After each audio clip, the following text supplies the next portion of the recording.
of who to trust, they decide to lodge at the Prancing Pony. There they meet a friend of Gandalf named Strider, who offers to lead them to Rivendell, but their movements are also tracked by less savoury folk. Hello and welcome back to the Line Unbroken, my series in which I am playing through each of the scenarios of the Lord of the Rings living card game in turn, using only cards which were available at the time of the release, in imitation of the existing LOTR LCG progression series. Here I am continuing my campaign with the second quest from the Black Riders Saga expansion, Knife in the Dark. So our setup here, we set all copies of Ringwraith, the Witch King, Midgewater and Weathertop aside out of play, which are all there. And add the Prancing Pony and Bill Ferny to the staging area. Shuffle the encounter deck. And the campaign card simply says, you are playing campaign mode. Black horsemen have passed through Bree. On Monday one came down the Greenway, they say, and another appeared later, coming up the Greenway from the south. So here we have the Prancing Pony, 2 threat, 4 quest points. Response: after the player's travel here, the first player puts 1 ally into play from his hand, and forced after the Prancing Pony leaves play, discard cards from the top of the encounter deck until X enemies have been discarded. X is the number of players in the game. Put each enemy discarded by this effect into play engaged with the first player. And Bill Ferny, 3 threat, 1 attack, 3 defense, 5 hit points. Players cannot optionally engage Bill Ferny. Forced at the beginning of the staging step, either shuffle 1 out-of-play Ringwraith into the encounter deck, or each player raises his threat by 1 for each non-fellowship hero he committed to the quest. Here I have my campaign pool up here. So I'm going to shuffle the Ring Draws Them and Gildor into the encounter deck. I'm going to add Ho Tom Bombadil to the first player's hand. I submitted a rules question to make sure the setup instruction on Ho Tom Bombadil is followed after you get your opportunity to mulligan. So in fact I did take a mulligan with this deck, and that does not lose me the boon card. And I'll attach all bogey stories to Mary, as per usual. Maybe it would make more sense to put it over here, I don't know. Both decks have pretty good draw, so it shouldn't be that big a deal. Here's my opening hands. So, let's begin. Players cannot advance while the Prancing Pony is in play. In dark and loneliness they are strongest. They will not openly attack a house where there are lights and many people, not until they are desperate, not while all the long leagues of Eriador still lie before us. But their power is in terror, and already some in Bree are in their clutch.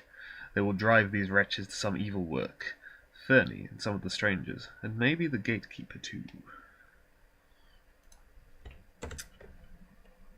Control N.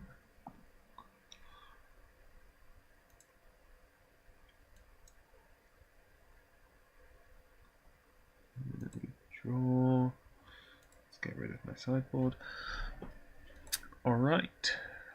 This all looks pretty good. So, let's pay 1 for timely aid. Since I only get 1 chance to be in secrecy without resetting my threat. Okay, the only ally here is a son of Arnor, but that's quite a useful one. So I will trigger the response on the Son of Arnor. After he enters play, choose an enemy in the staging area or currently engaged with another player, and engage that enemy. Hello, Bill Ferny. Since his engagement cost is currently 42, thanks to Pippin and me controlling the 4 Hobbit heroes, Sam gets +1 to all his stats until the end of the round, and I draw a card after shuffling my deck to finish resolving timely aid. Saves me having to play this Son of Arnor. And now let's pay 1 for Out of the Wild.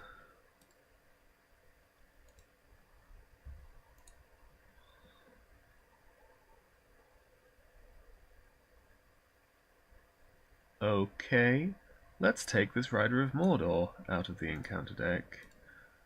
Let me check. It's any one non-objective card worth no victory points. I'd add it to the victory display. Non-objective and does not have victory points. just collapse the setup deck as well.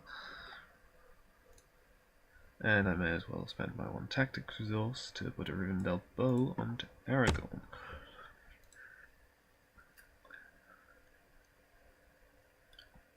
So, that's a pretty great first turn. I forgot to shuffle the encounter deck, so I'll do that as well. Now over here, I will simply play a good harvest, naming leadership, and pay 3 to put the sword that was broken onto Aragorn.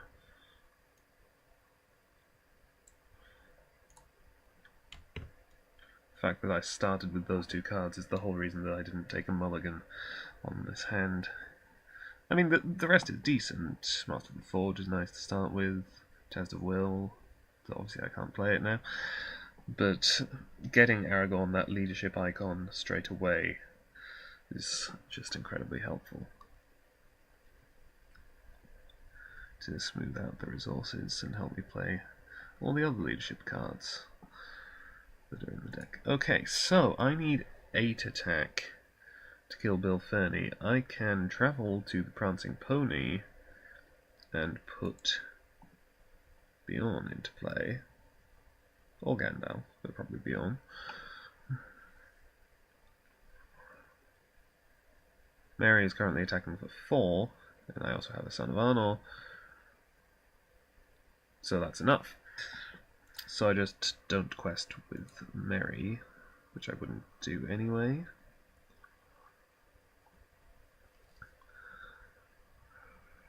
There is 2 threat in the staging area. 2. Sam has already been boosted by engaging Bill Ferny, so 6.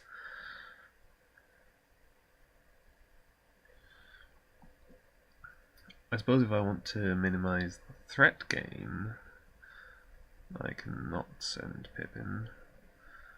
Can't advance the quest while the Prancing Pony is still in play in any case. On this side I'll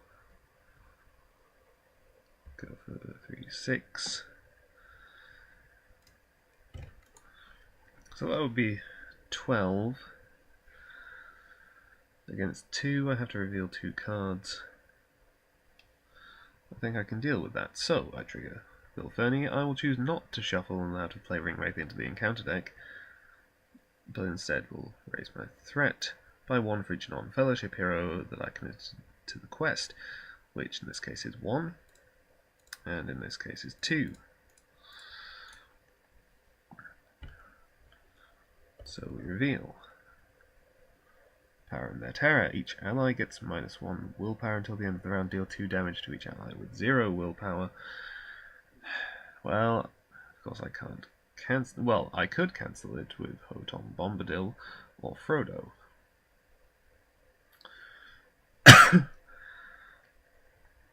But as it stands, this will only kill off the Son of Arnor, so it's actually a pretty nice time to get this. Where usually this can be a fairly horrible card to have to deal with. And the ring draws them. Okay. I'm okay with that, because there are no enemies currently in the staging area. It does search, however. It does not surge into an enemy, but it surges into another card which surges. First player must either exhaust the 1 ring or raise his threat by 3.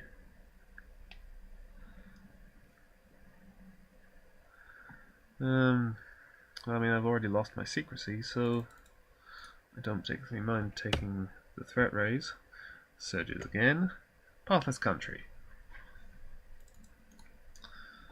So 12 willpower against 4 threat. We make the 8 progress that we need on the quest, so we just have to explore the Prancing Pony now. Let's travel there, and the first player puts 1 ally into play from his hand, which will of course be Bjorn.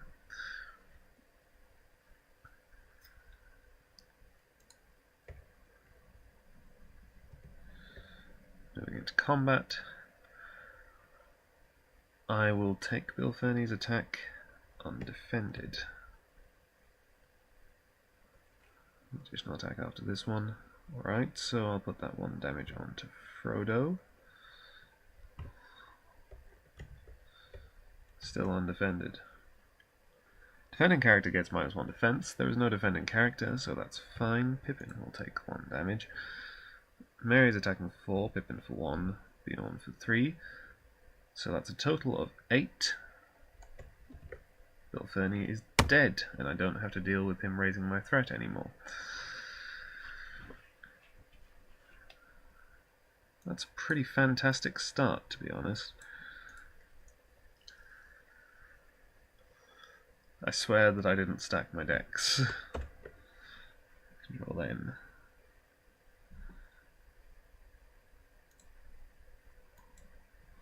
Okay, oh, another good harvest.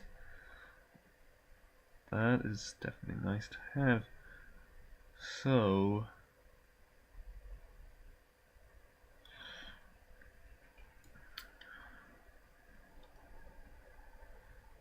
I'll play a good harvest naming Law this time.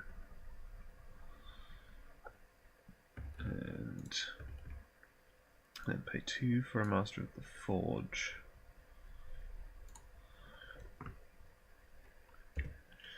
Exhaust him to look at the top 5 cards of my deck and pull out an attachment, which unfortunately I can't afford to play now, but next round I could get out the second Master of the Forge, but it would lose me either access to Frodo's ability or to Test of Will. So I think it may be better to leave that. Now over here, Descendant of Thorondor is kind of superfluous now. His main purpose was to essentially deal damage to Bill Ferny in the staging area. But let's play down the fast hitch onto Sam. And let's see, I think that's going to be everything. So we move on to questing. 3, 6, 8, 11.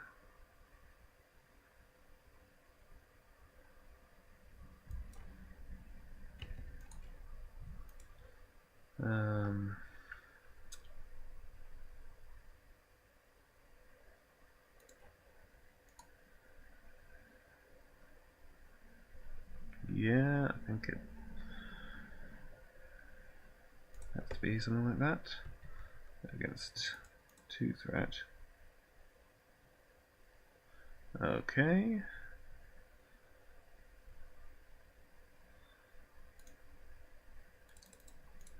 Let's take the threat raise and surges.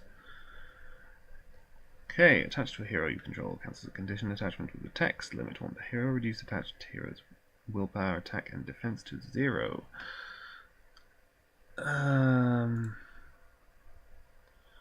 No, that I will cancel with the test of will, and the second card of staging. Peril, when revealed, you must either remove 2 heroes you control from the quest or shuffle them out of Flavouring Wraith into the encounter deck. So I will, of course, remove Sam and Pippin from the quest, which brings me down to 6 willpower.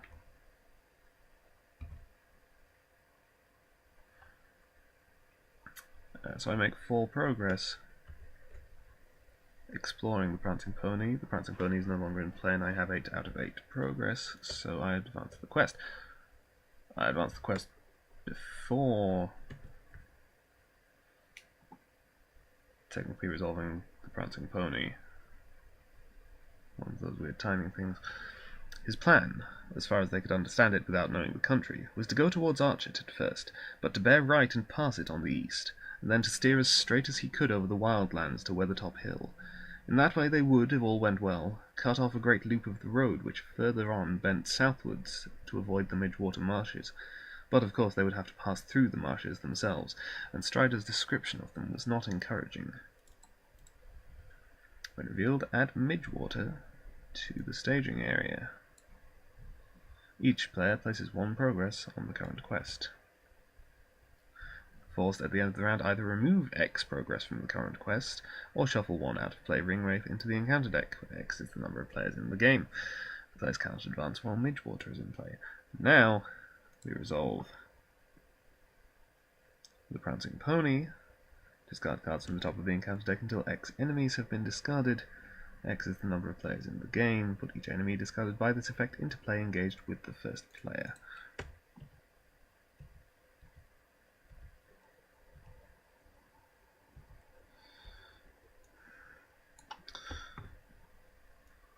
One, 2.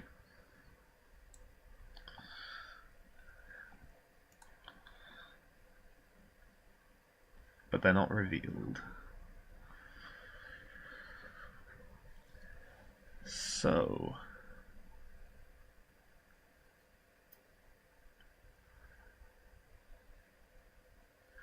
well,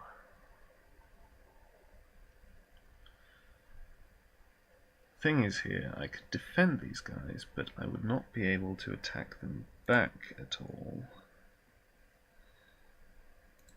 Or, I could at this point travel to Midgewater,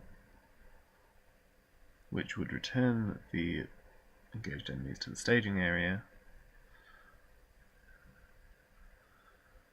and of course then I couldn't damage them at all or engage them again until I explored Midgewater, but it would mean that I wouldn't be stuck with 2 enemies here that I'm not quite ready to deal with.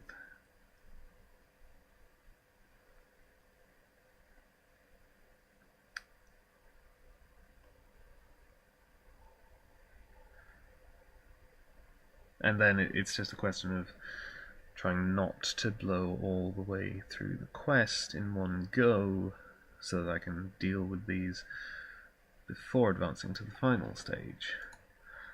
So I think let's go for that.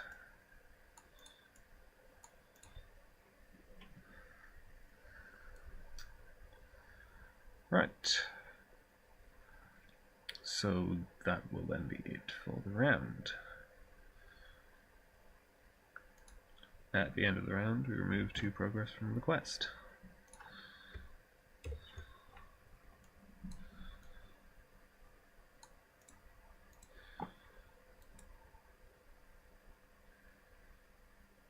Right. Okay, so another fast hitch obviously could be a pretty good idea, but on the other hand, an elf stone sounds also like a pretty good idea to me.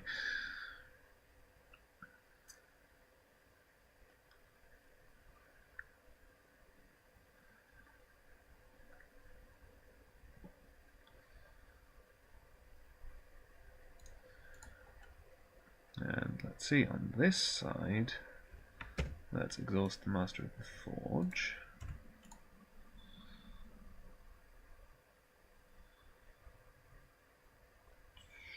Okay, no attachments in there. Shuffle that up again. I could play down that Ancient Madam if I think that this deck wants more cards.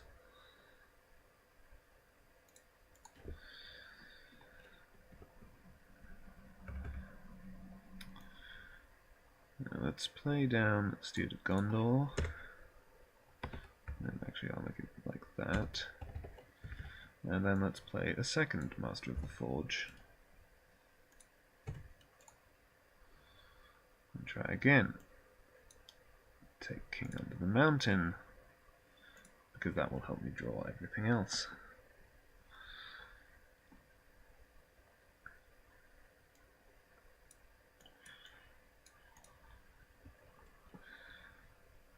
So, Unexpected Courage is probably more important than the Ancient Madam. So, 2, 4, 6 threat. in the staging area, I need quite a bit of progress actually. So let's see, 2, 5, 7, 10, 13. That's not enough. I'm beginning to question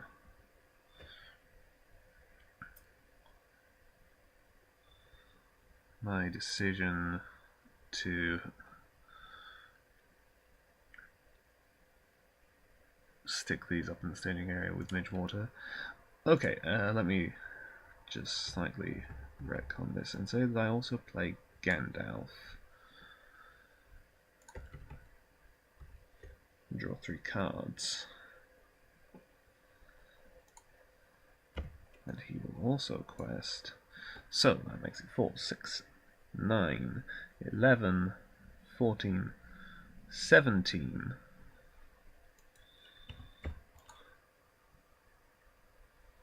It's more promising. If I somehow reveal no threat, then I would make 11 progress, which would still not clear the quest. In fact, I have 30 available to potentially effectively boost me by 2.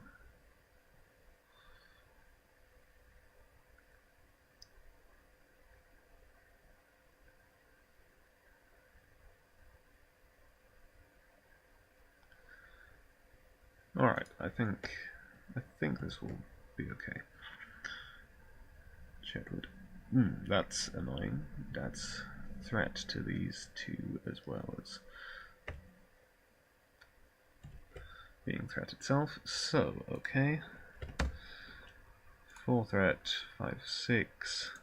So I'm only making 5 progress. Well, this is unfortunate. I'll exhaust 30, not willpower, by threat by 2 to cancel out either one of these, it doesn't matter.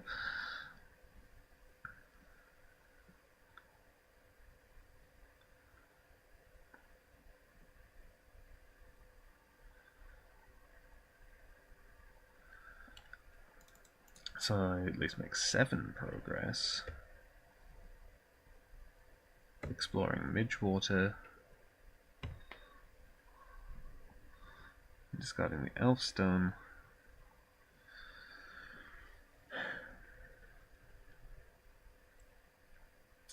From which I can put an enemy into play. Not an enemy, an ally into play for free.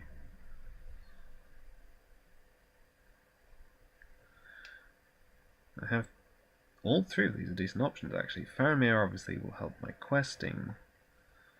The Descendant of Thorondor would deal damage to one of these and then be useful for attacking. Son of Arnor would let me engage one of them straight away, boosting Sam, drawing me a card, and then I could engage the other one rather than let either of them go over here where they'd be undefended. So I think I'll do that.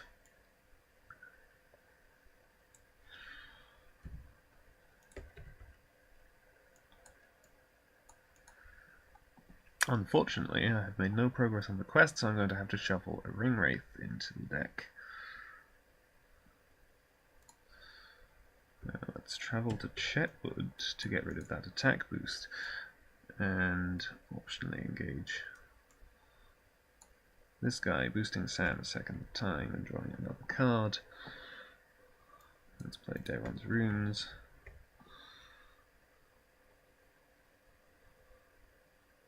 And, now I think about it, I could have Frodo'd Chetwood. Whatever. For Daeron's Runes I will discard. Fast Hitch. Don't need all 3 of them.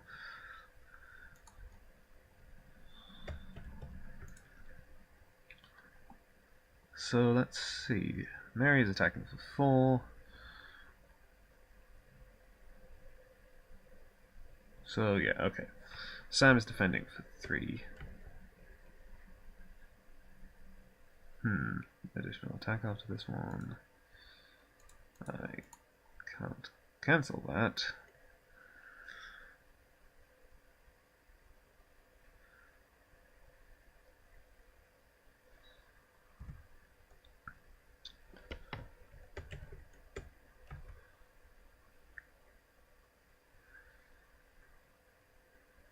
So, okay.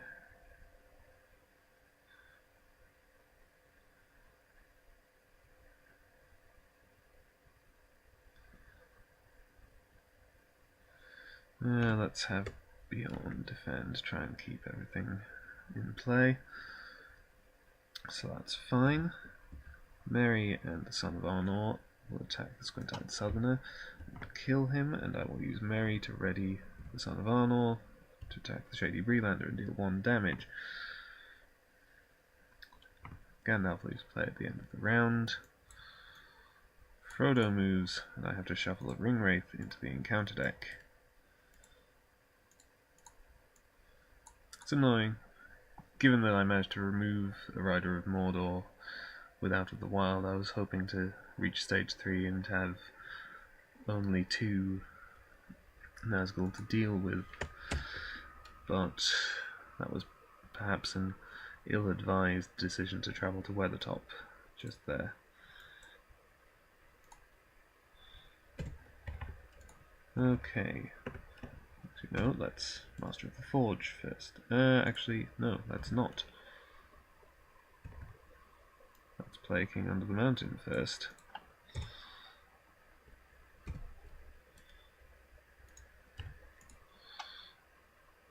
Top 2. Both useful. I will take Warden of Healing. Discard Burning Brand. Now let's trigger Masters of the Forge. Calabrian Stone. And I'll take the Sword that was broken.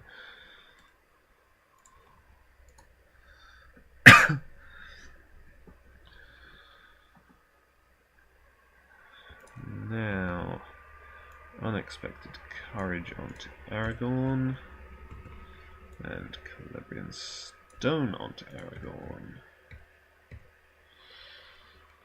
I could do with getting this Warden of Healing into play. Well, I suppose there's only those 2 points of damage. It's not as big a deal as it could be.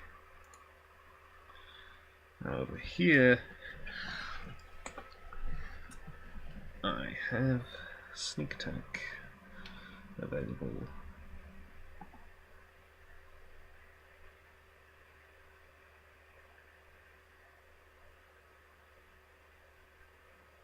Let me see, what's the engagement cost on these?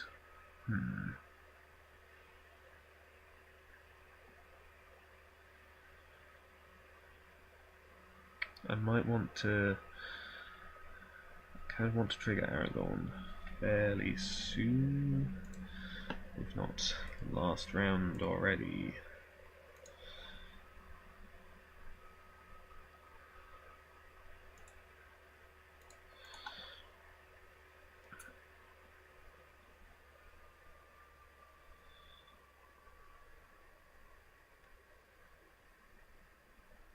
But okay, there's 4 threat in the staging area.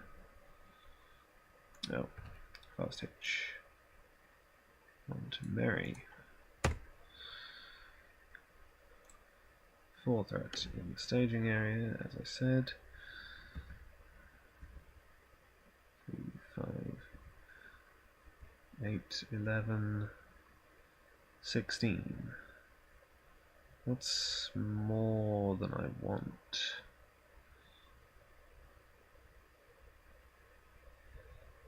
So perhaps I hold back Aragorn and just have 11.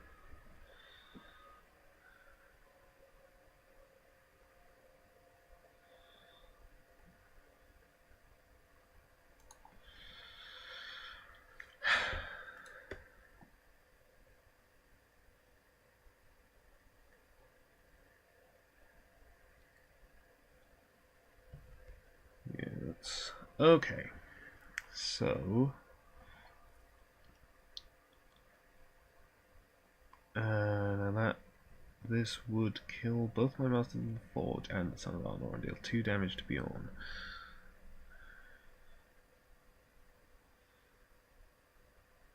I'm not sure.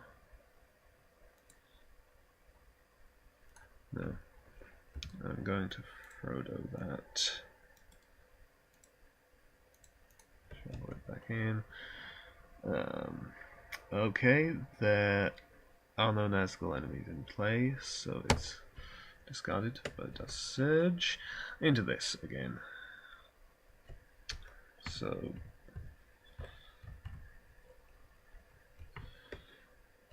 and Weather Hills. Okay. That's handy, actually. So I'm up to 7 threat.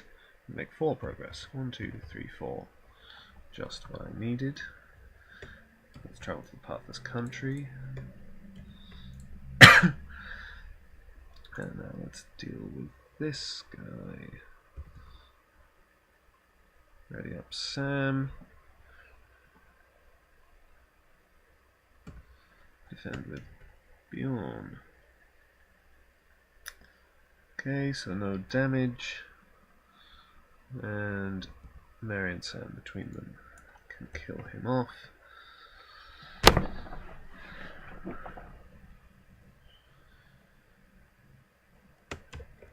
You control N. At the end of the round, I remove 2 progress from here, and I will trigger Aragorn to drop my threat back down to 28. Drop card. Frodo moves.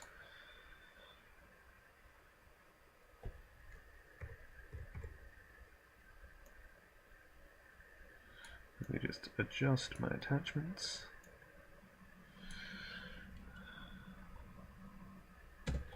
Steward, King,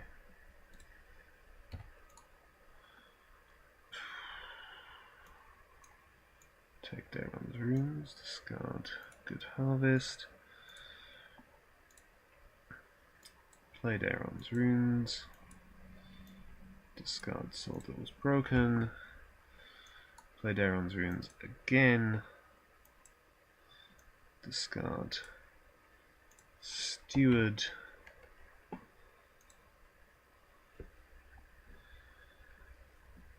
now over here, well, if I could get myself back into secrecy, timely aid,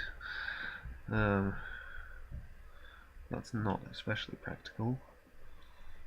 I suppose I keep saving these. Over here, let's play down a Master of the Forge again and search for Unexpected Courage. Let's put Thrall's map onto, may as well be Balin.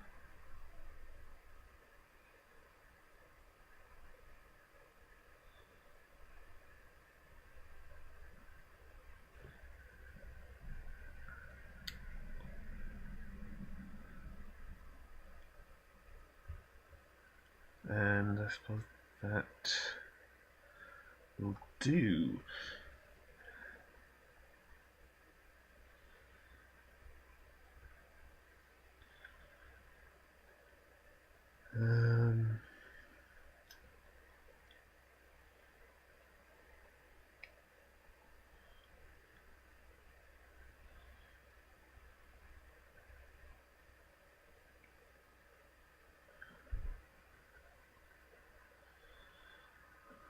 Let me think.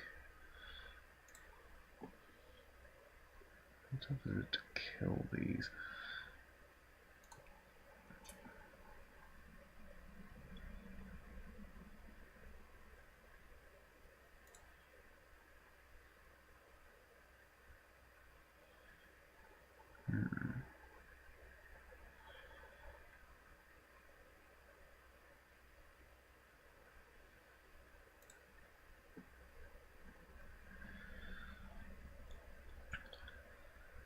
Alright, so it's 5 threat in the staging area.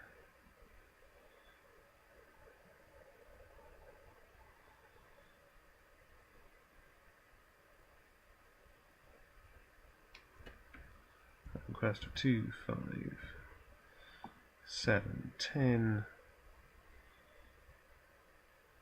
15.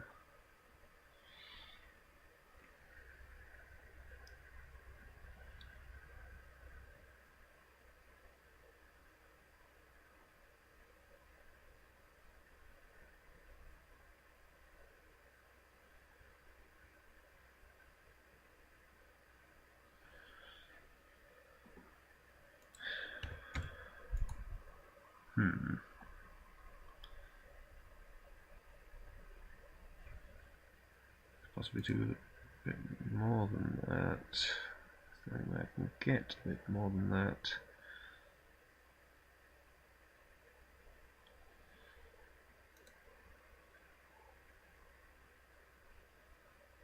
Well, sneak attack Gandalf, of course, or Frodo's intuition.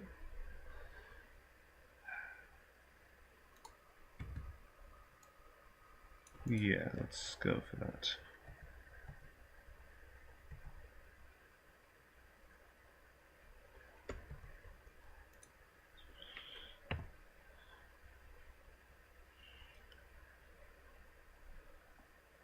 Alright. Which gets me an extra 3.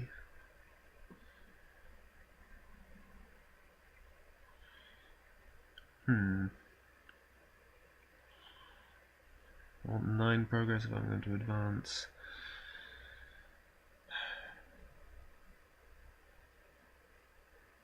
I do have the potential to sneak attack Faramir.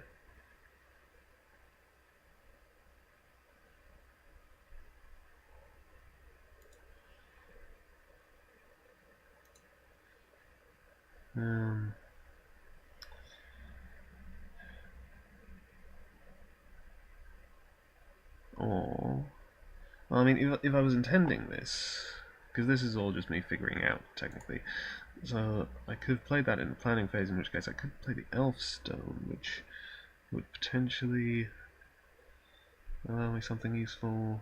No, it wouldn't really.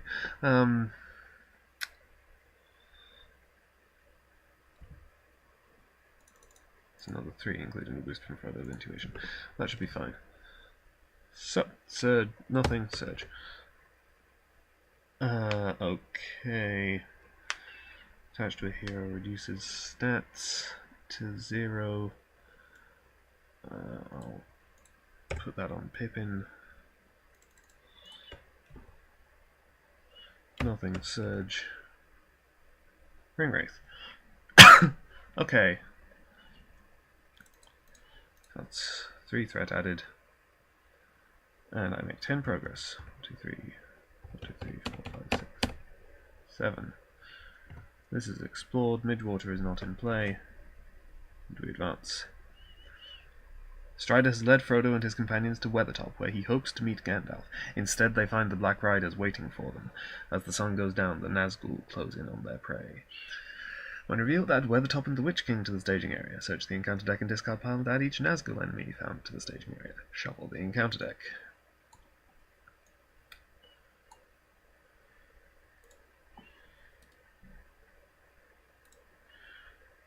And there we go. There were 5 tall figures, 2 standing on the lip of the dell, 3 advancing. In their white faces burned keen and merciless eyes. Under their mantles were long grey robes. Upon their grey hairs were helms of silver. In their haggard hands were swords of steel. Their eyes fell on him and pierced him as they rushed towards him. Desperate, he drew his own sword. If there are no Nazgul enemies in play, the players win the game. So, what I'm going to do is I'm going to travel to the Weather Hills. Response. After the players travel here, place 1 non-unique enemy in play face down under this location. While an enemy is under this location, it is out of play. So this Ringwraith is out of play. and thus does not contribute to Nazgul enemies being in play and stopping me winning. I'm then going to exhaust Thrall's map to return Weather Hills to the staging area and travel to Pathless Country instead. Because the enemy, that Nazgul only comes back if I explore the Weather Hills. Now,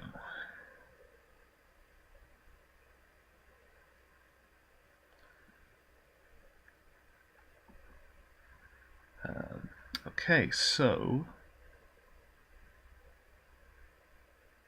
in the encounter phase,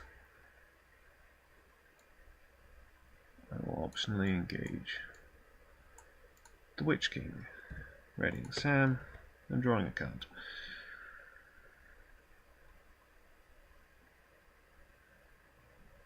Now let's see, I need 14 attack to kill the Witch King. 2, 6. I can trigger Bjorn's ability to give him +5, making him 8 for a total of 14, which is exactly enough. So I'm going to play, in the encounter phase, Sneak Attack Gandalf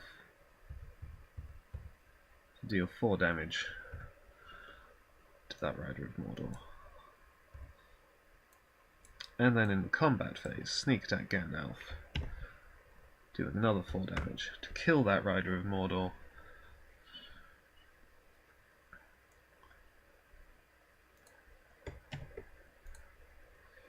Gandalf will defend against the Witch King. Yes, characters with 1 willpower or less cannot defend attacks made by the Witch King. My plan was Aragorn with the Burning Brand, because he has plenty of willpower. Sam with the Hobbit Cloak could also potentially do it, but Gandalf is also a very good option.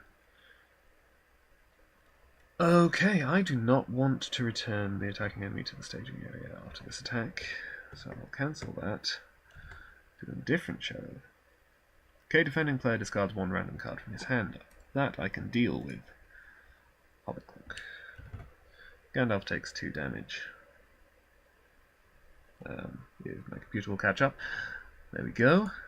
So now Sam is attacking for 2, Merry for 4, and Bjorn for triggering his ability 8. I can have Aragorn swing in for another 3. The Witch King is dead. The Rider of Mordor I killed with Gandalf, and this Ring Wraith is considered to be out of play, because it's stuck in the Weather Hills. And so there are no Nazgul enemies in play, and I have won the game. Quite quickly, as it turns out. I didn't get a chance to delve further into my deck for, say, Desperate Alliance for here, to reset the threat over here, maybe get more secrecy and so on. But it all worked out. At that moment, Frodo threw himself forward on the ground, and he heard himself crying aloud, "O Elbereth Gilthoniel!" At the same time, he struck at the feet of his enemy. A shrill cry rang out in the night, and he felt a pain like a dart of poisoned ice pierce his left shoulder. Even as he swooned, he caught, as through a swirling mist, a glimpse of Strider leaping out of the darkness with a flaming brand of wood in either hand. With a last effort, Frodo, dropping his sword, slipped the ring from his finger and closed his right hand tight upon it.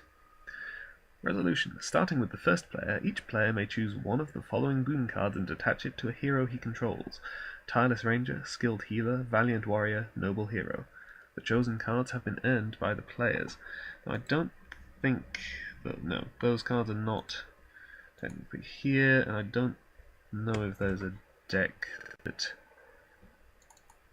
I can find that easily contains them.